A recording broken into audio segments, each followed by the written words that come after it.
So I just picked up the Cadillac Lyriq. It's been at Cadillac in Grapevine, Texas for about 2 weeks. Cadillac corporate had reached out because of all the charging issues I had, and they wanted to diagnose the car again. It's been in 3 times now, and what's happening is it's getting terrible charging performance just randomly.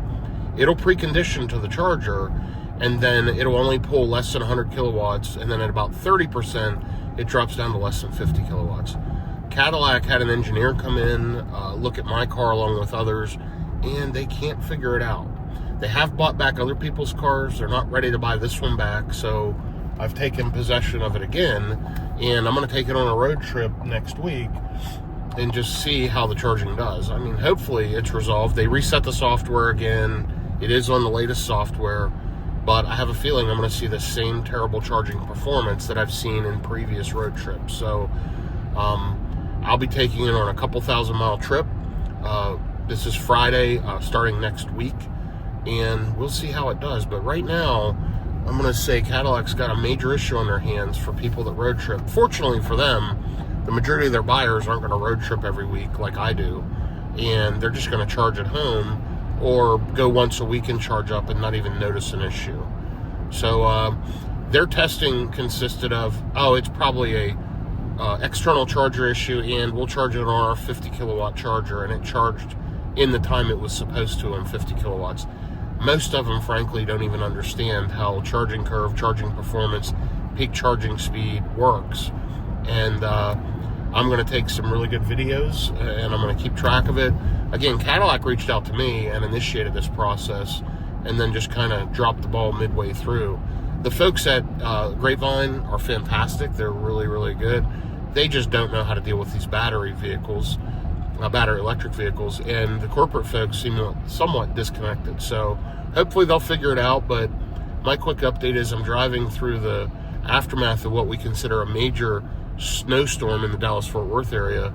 The fact that there's actually snow on the ground here, super rare occurrence, and has pretty much crippled most of the town. Now, the area I'm driving through, you can see stuff starting to open up, but it's supposed to snow more today and get cold again tonight, so we'll see what happens. But there's been no plowing, no salting, nothing done to maintain the roads. We don't have the equipment here. Anyway, the moral of the story is Cadillac's still trying to figure it out. I would recommend anyone that's reached out to me about buying a Lyriq, and quite a few of you have, I've recommended let's wait until they get the next generation or figure this charging problem out for road tripping. If you only road trip once a year, not a big deal. It'll add a half an hour each stop. But if you road trip on a regular basis, you don't want to sit at a charger an extra half an hour. And I certainly don't have time to do that. So, somewhat disappointed in Cadillac, but it's part of the process. We'll continue to work with them and see what happens. And I will keep running this vehicle for the next couple months. Fortunately, I've got the Cybertruck and the Rivian R1T as other vehicles to drive. And I was able to just let Cadillac sit on this one. Now, they did give me a loaner, but I didn't drive their loaner. It was a XT5. Great car, combustion engine. It just sat in one of my garages. But either here or there, we are going to figure this out with Cadillac. I'm sure they'll step up and do the right thing when the time's right. And I have a feeling that I'm going to see terrible charging performance again this coming week. But fingers crossed. I love the car. And if the charging resolves itself, or they figure it out, I would absolutely keep this car. It's quiet, smooth, great NVH, noise, vibration, and harshness. Absolutely fantastic vehicle. But my feedback at this point is their charging and their thermal management, the battery management, and everything to do with preconditioning is just terrible, and they're not there yet. So this car just cannot function as a road tripper, but I'm going to test it again, and we'll see what happens this week. Fingers crossed it'll be an excellent experience.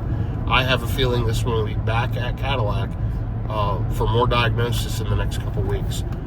We will see what happens, and I will keep everybody updated. Please do me a favor, if you've watched this or my other videos, like, subscribe, shoot me a comment, give me some feedback, and let me know what you want to see. But you're going to see a big road tripping adventure in this Lyriq in the next week. So watch for those videos to come.